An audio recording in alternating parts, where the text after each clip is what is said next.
Recently, those who have been following the magnetic silk keyboard, you must have seen this Mate 68 Ultra with its flared case and sharp edge.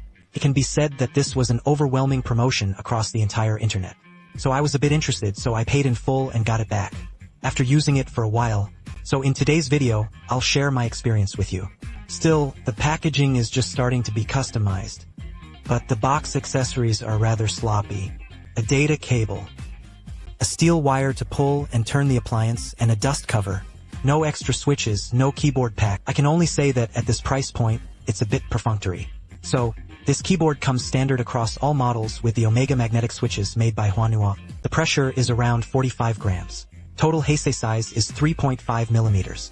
For a Fengsheng ARM axle with a switch assembly sound. Not to say I have a good sound, but it doesn't sound so bad.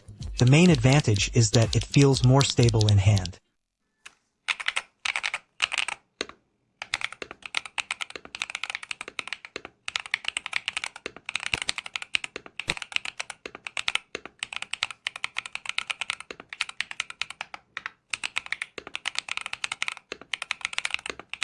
The sword cap is a set of PDA material colors. The sword cap is the slippery kind. The texture is pretty average and greasy easily, and personally I think the character design is quite ugly. The keyboard appearance is standard, but this keyboard layout is not included. The part on the left side of the front tooth can be removed. It is fixed with screws and the float can be replaced. In terms of workmanship, it can also avoid obvious knife marks and left side hook points. Moving to the back, I have to say the meeting effect is indeed quite beautiful. The metal corner scale is fixed with screws, and the overall effect looks very nice.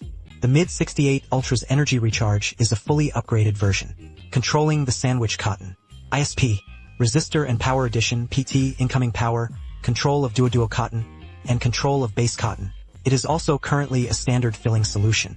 As for the feeling of the hand, after all, it's a pass-through structure, so even if the filling is full, but it feels really hard to handle. You can see there's no effect of going offline either. There's not much to say about that. It's pretty average. Go to the WebDriver page. After clicking, the overall design is quite minimalist. For modification, there is only one FN component which is locked in the state. Modifications are not supported. Other modifications can be made as needed. All of these are set up and there are quite a few science items provided. On the performance settings page, first, the boundary selection supports full selection and reverse selection, but you can't drag with the mouse. You can only select one by one. This aspect is quite poor in practice. I've used similar drivers. Everyone should already know, and the setup is formed. This part only supports dragging. Input is not supported. The shaft and cabin are fairly comprehensive, and the calibration page provides clear feedback. There's nothing wrong with this part. Advanced settings are quite comprehensive here. Currently, all commonly used models on the market are also provided. Other settings include options for algorithm optimization. It also supports automatic calibration.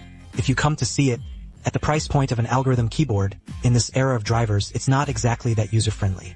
Some details may be a bit lacking.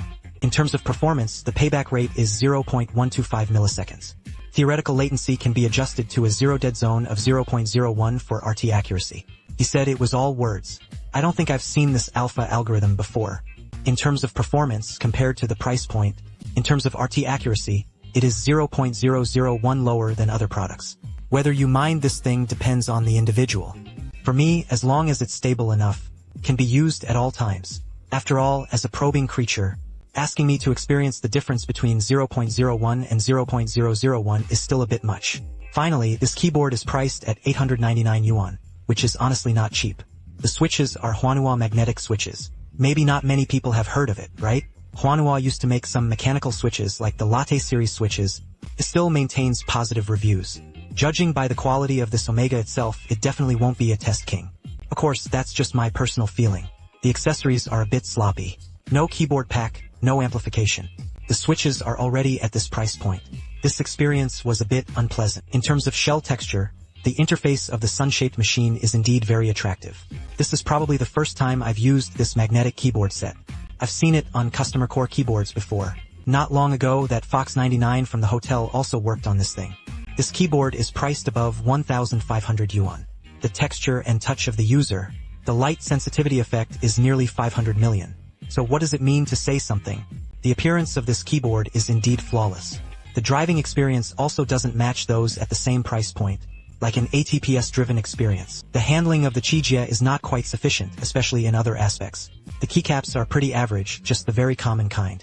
PC keycaps, feel and durability are all problematic, as well as quality control issues. When I bought this game, it had a flaw.